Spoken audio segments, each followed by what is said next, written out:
Let's see how to create a custom underline in Microsoft Word. First off, we want to open Microsoft Word. And as you can see right here, we have our document ready.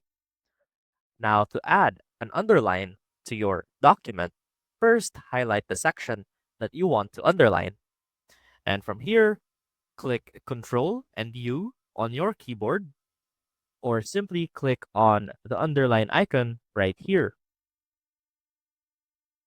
And as you can see, we have a basic underline, which is a simple straight line underneath our text.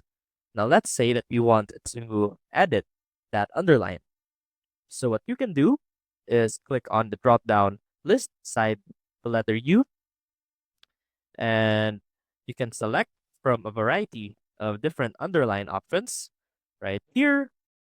And if you want more underlines, simply click more underlines down here at the bottom, and this window should pop out. And if you want to edit your underline style, look for this part right here. Click on this, and this drop down list should pop up.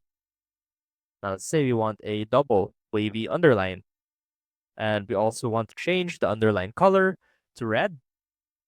Now, you will see on the preview what that looks like. And to apply it to your document, simply click OK. And as you can see, we now have a double wavy red underline underneath our highlighted text. I hope this helped, and I will see you soon.